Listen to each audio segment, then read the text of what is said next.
So there's a cover here that you need to pop out, push upward, it should come out.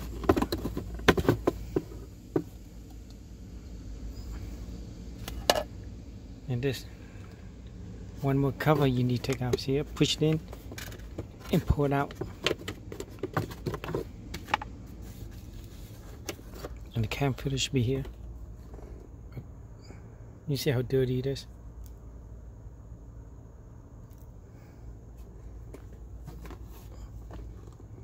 And here's the new one with a part number.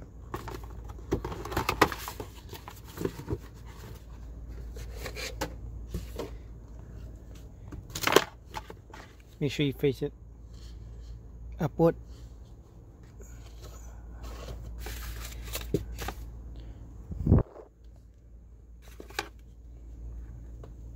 Put a cover back in.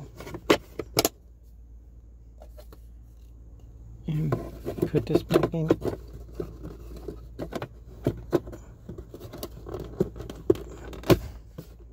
Just push it down.